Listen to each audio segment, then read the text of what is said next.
Saviez-vous qu'il existe des compléments qui non seulement ne vous aident pas, mais pourraient en réalité saboter vos progrès à la salle de sport? Pendant que vous faites tout correctement, certains s'en mettent plein les poches en vous vendant du vent. Mais aujourd'hui, vous allez découvrir lesquels vous rapprochent du muscle et lesquels ne font que vider votre portefeuille.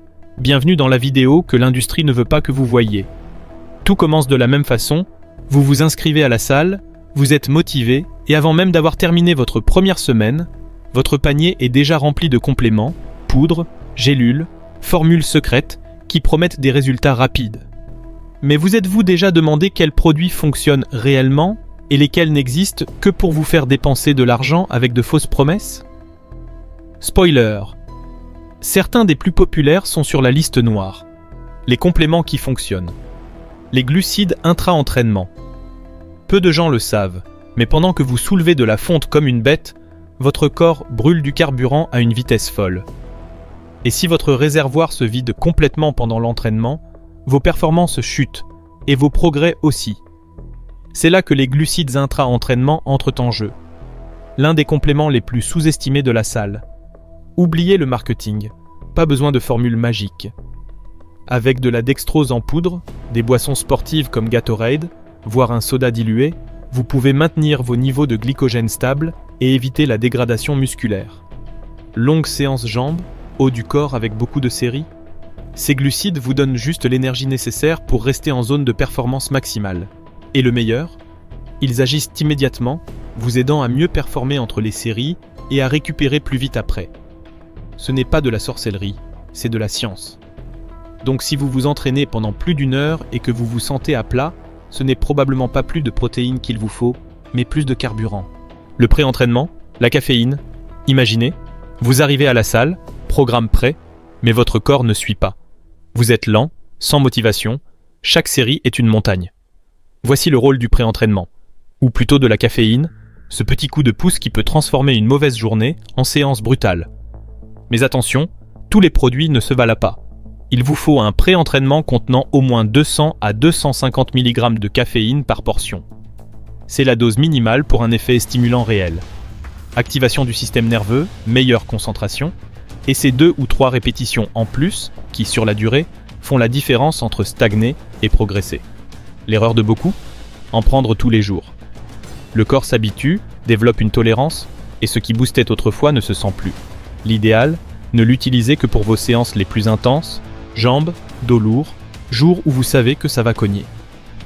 Ce n'est pas de la magie, mais utilisé intelligemment, le pré-entraînement peut devenir l'interrupteur de vos meilleures séances. Protéines whey. Probablement le complément le plus acheté au monde, et aussi le plus mal compris. Beaucoup pensent que boire un shake après la salle fera pousser les muscles par magie. Voici la vérité.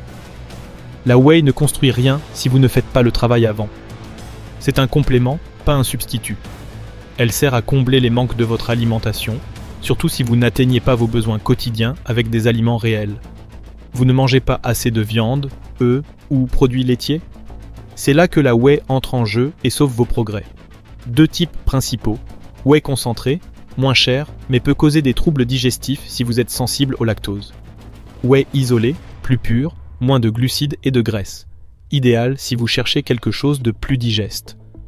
Meilleur moment pour la consommer? Juste après l'entraînement, ou même pendant, si vous avez mal mangé avant. Pourquoi? Parce que la synthèse des protéines est maximale quand vos fibres sont les plus endommagées. Et si à ce moment-là, vous donnez à votre corps ce dont il a besoin, il commence à construire. Sinon, il perd l'opportunité. Ce n'est pas un miracle, mais bien utilisé, la whey peut être l'une de vos armes les plus efficaces pour construire du muscle. La créatine, le roi des compléments. Ce complément a été mal compris, sous-estimé, exagéré, mais reste le seul à avoir prouvé encore et encore, décennie après décennie. Il fonctionne. La créatine monohydrate n'a pas besoin de marketing. Plus de 700 études scientifiques la soutiennent. Et oui, ce chiffre est réel. Mais que fait-elle?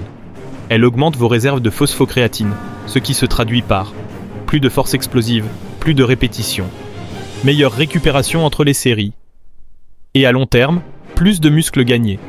Et ce n'est pas tout. Elle améliore aussi les fonctions cognitives, protège le système nerveux et aide à la récupération générale. C'est comme une mise à jour interne pour votre corps. La clé, Savoir comment la prendre. Elle ne fonctionne pas instantanément. Elle fonctionne par accumulation. Vous devez en prendre 5 grammes par jour, tous les jours, que vous vous entraîniez ou non, pendant au moins 2 à 3 semaines avant de ressentir les effets. Pas besoin de faire de cycle. Elle ne va pas exploser vos reins. Et vous n'avez pas besoin de la version la plus chère du marché. La créatine monohydrate simple et pure est la plus efficace et la plus sûre. Elle ne va pas vous gonfler comme un ballon d'eau, mais si vous vous entraînez dur, mangez bien et restez constant, elle vous donnera un vrai avantage. Et dans un monde rempli de vent, c'est déjà énorme. Les compléments qui ne fonctionnent pas. Numéro 1. Les boosters de testostérone. C'est là que beaucoup tombent. Vous voyez une étiquette disant « anabolisant naturel, testostérone extrême, puissance masculine maximale » et vous pensez qu'une seule gélule vous transformera en bodybuilder. Mais la réalité est plus dure. Les boosters de testostérone ne fonctionnent pas comme vous le pensez et dans la majorité des cas ne fonctionnent pas du tout. La plupart contiennent des plantes comme le Tribulus terrestris, le maca ou l'ashwagandha. Elles ont l'air exotiques et puissantes, mais aucune preuve solide ne montre qu'elles augmentent significativement la testostérone chez les hommes en bonne santé. Peut-être une hausse de 5% dans le meilleur des cas. Et ce petit changement ne fera aucune différence sur votre croissance musculaire. Ce qui augmente vraiment votre testostérone naturellement, dormir 7 à 9 heures par nuit, avoir un taux de masse grasse sain, faire de l'entraînement de force intense, consommer assez de bonne graisse dans votre alimentation. Et si vous pensez qu'un booster va remplacer tout ça, vous gaspillez votre argent. Vous n'achetez pas de la force, vous achetez de l'espoir en gélules. Numéro 2, les BCAA, l'arnaque la plus populaire. Si vous êtes allé à la salle, vous avez vu ça. Des gens qui boivent des liquides colorés pendant l'entraînement, pensant nourrir leurs muscles avec de la puissance pure. Les BCAA, acides aminés à chaîne ramifiée, sont l'un des compléments les plus survendus et inutiles du marché. Les BCAA contiennent seulement 3 des 9 acides aminés essentiels, la leucine, l'isoleucine et la valine. Oui, ils sont importants. Oui, la leucine déclenche la synthèse des protéines. Mais sans les 6 autres acides aminés essentiels, le corps ne peut pas construire de muscles. C'est comme vouloir construire une maison avec seulement des clous, mais sans bois, ni ciment, ni briques. Et le plus absurde, si vous prenez déjà de la whey ou mangez de la viande, des œufs, du poulet ou du poisson, vous consommez déjà plus de BCAA que nécessaire. Ils sont là, intégrés, prêts à bosser.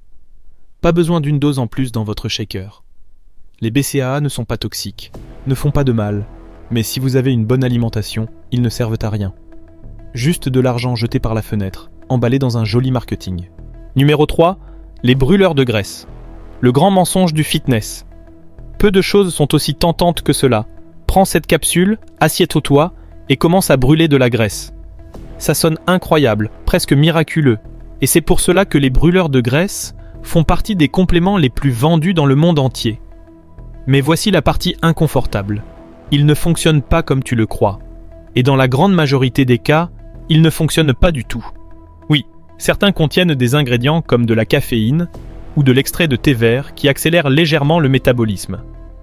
Mais l'augmentation de la dépense calorique est tellement minime qu'elle ne fait aucune différence réelle dans la perte de graisse. On parle de 30 à 50 calories supplémentaires par jour.